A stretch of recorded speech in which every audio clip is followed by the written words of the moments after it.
Assalamualaikum warahmatullahi wabarakatuh. Bismillah, alhamdulillah, la hawla wa la quwata illa billah. Allahumma salli wa sallim wa barik ala sayyidina Muhammadin wa ala alihi wa sahbihi ajma'in. Bersyukur kita kepada Allah subhanahu wa ta'ala.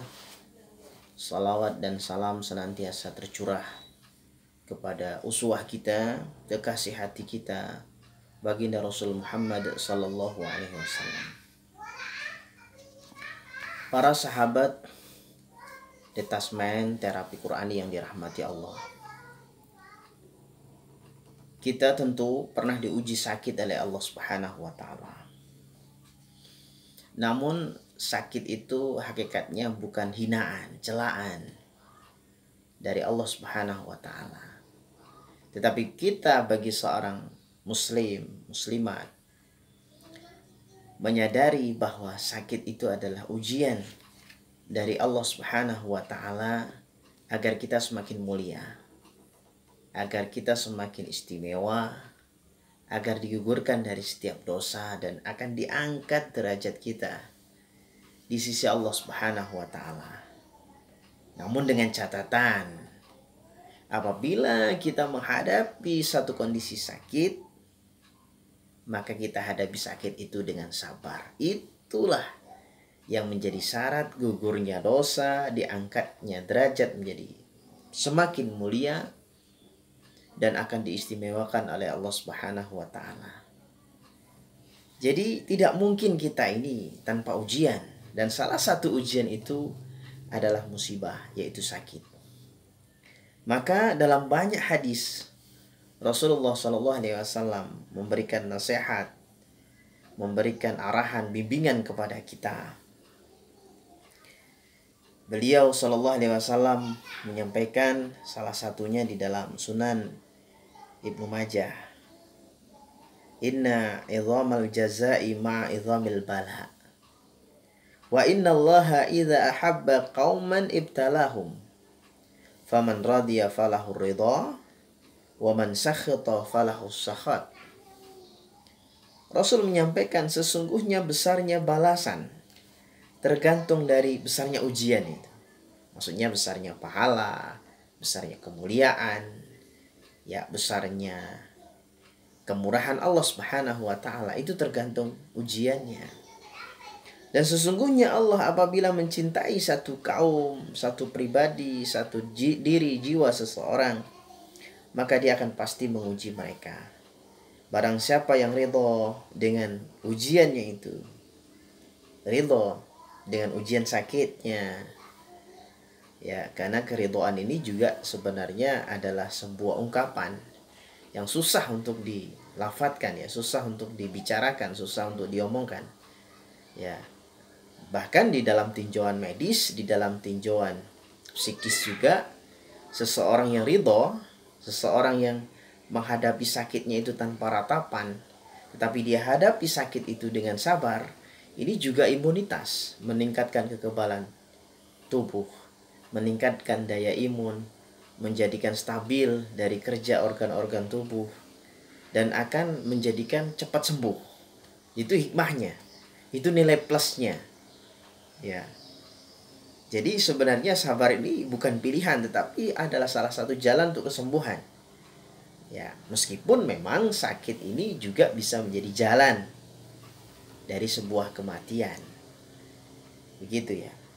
Barang siapa yang ridha, maka baginya keridhaan Allah Subhanahu wa taala. Dan barang siapa yang murka, artinya dia marah-marah dengan sakitnya, tidak ridha dengan sakitnya, toh juga sebenarnya sudah terlanjur sakit ya. Dia meratap, nggak terima atas sakitnya, dan memaksakan aku pengen sembuh segala macam, tetapi yang dilakukan justru malah emosi, yang dilakukan adalah justru marah-marah. Ini semakin fatal. Ya fatal di hadapan dirinya kepada Allah Subhanahu wa taala, fatal juga terhadap orang lain yang melihatnya. Jadi orang lain yang akan melihatnya pun bercampur aduk. Mungkin kasihan juga, tapi juga mungkin gemes, mungkin juga gregetan dan sebagainya. Ini. Jadi ingat bahwa sakit itu kesembuhan di tangan Allah Subhanahu wa taala. Kalaupun kita berobat ke dokter, kalaupun kita kemudian ruqyah, kalaupun kemudian kita minum obat, minum herbal, itu hanyalah jalan. Jalan bisa jadi memang itu menjadi jalan ikhtiar yang mendapatkan pahala dari Allah, jalan ikhtiar untuk bisa mendapatkan kesembuhan. Namun lagi-lagi ini yang harus kita luruskan, yang harus kita ada di dalam diri kita, bahwa itu adalah hanya jalan, bukan tujuan. Nah, oleh karenanya ini yang harus kita lakukan. Maka di dalam fikih kesehatan ini, ya kita harus tahu betul bahwa memang Allah menguji kita salah satunya dengan sakit. Dan masing-masing orang itu bisa sakitnya bisa berbeda-beda, meskipun sakitnya sama, tetapi merasakannya berbeda-beda. Lalu kemudian dalam hadis yang lain juga Rasulullah menyampaikan, hadis yang diriwayatkan oleh At-Tirmidzi, la yazalul bala'u bil mu'min hatta yamshi'a 'alal ardi wa laysa 'alaihi khati'ah. Masyaallah, ini luar biasa. Ujian itu akan senantiasa menimpa seorang mukmin hingga dia berjalan di atas bumi ini dengan tanpa beban dosa lagi. Inilah yang kemudian sering disampaikan oleh para ustadz, ya, bahwa benar-benar kemudian sakit kita itu seperti layaknya api yang membakar kerak-kerak dosa. Nah, ada juga hikmah yang lain bahwa setiap sakit kita ini sebenarnya dalam rangka untuk seolah-olah mendaur ulang atau meregenerasi sel. Jadi sel-sel yang memang seharusnya mati, sel-sel yang harusnya rusak, biar segera, ibarat seperti pohon begitu, ya, sudah saatnya musim misalnya musim panas lalu kemudian rontok, dan ketika penghujan datang maka daunnya pun semakin rimbun, pohonnya pun tampak segar. Jadi seperti itu. Ini kalau hikmah dari sisi yang nampak, sisi yang fisik. Tetapi ada di sana yaitu dosa yang berguguran. Jadi oleh karenanya kalau kita diuji sakit tidak ada pilihan, dan memang bukan pilihan. Kita harus sabar. Karena ternyata sabar inilah yang kemudian mendatangkan keridhaan Allah.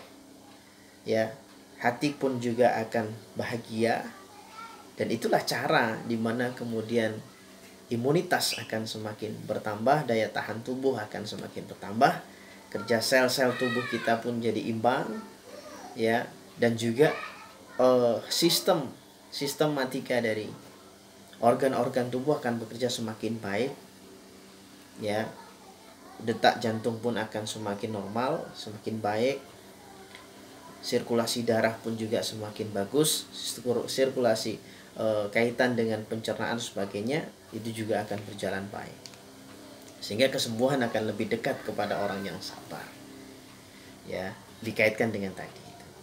Masya Allah. Jadi inilah yang dijanjikan, yang disampaikan oleh baginda Rasul Muhammad SAW, bahwa ketika kita sakit bukan pilihan, tetapi kita harus sabar. Karena itu cara untuk mendapatkan ridha Allah, cara untuk mendapatkan kesembuhan yang lebih cepat, cara untuk menggugurkan dosa-dosa kita. Dalam konteks hikmah lain, cara untuk, ya, menjadikan tubuh kita semakin fit. Ya, ibarat seperti yang saya gambarkan tadi. Sel-sel yang memang semestinya harus dirontokkan. Ya, kerja organ yang tadinya tidak normal dinormalisasi lagi, mau dikembalikan kepada yang normal lagi. Masya Allah. Inilah yang kemudian mudah-mudahan menjadi bekal kita di saat kemudian ada ujian sakit. Siapa sih yang mengharap? Tentu kita semua tidak berharap sakit, tetapi juga sakit ini bukan pilihan. Kadang datang tiba-tiba. Kita sudah ikhtiar, kita sudah berusaha untuk menjaga kesehatan, namun ternyata Allah takdirkan kita sakit. Sehingga sakit ini bukanlah kehinaan dari Allah, bukanlah kebencian Allah terhadap kita, tapi justru cara di mana Allah ingin membersihkan, ya, membersihkan dosa, membersihkan kesalahan, dan mengangkat derajat kita semakin mulia di sisi Allah Subhanahu wa taala. Dan cara juga kalau kita lihat, ya, untuk menjadikan kita semakin sehat lagi, insya Allah. Mudah-mudahan kita semua diberikan kesehatan, kesembuhan, dan oleh Allah Subhanahu wa taala dimudahkan kita untuk beribadah. Karena intinya adalah itu, sehat adalah amanah di mana kita harus ibadah kepada Allah Subhanahu wa taala dengan sebaik mungkin. Apalagi momen Ramadan yang mulia ini, mudah-mudahan bisa kita manfaatkan dengan memperbanyak ibadah, ya, di mana kita mengisi hari-hari sehat kita. Dan mudah-mudahan dengan begitu, itulah cara syukur di mana kita akan semakin disehatkan oleh Allah Subhanahu wa taala. Dan sahabat-sahabat yang saat ini sedang sakit, mudah-mudahan Allah angkat penyakitnya, Allah sembuhkan sakitnya, dan Allah berikan kemudahan untuk ikhtiar mendapatkan kesembuhan, insya Allah. Mudah-mudahan berkah Ramadan sampai kepada kita dan juga keluarga kita, dan mudah-mudahan kita mampu mengisinya dengan penuh keistiqomahan. Demikian, billahi taufiq wal hidayah. Wassalamualaikum warahmatullahi wabarakatuh.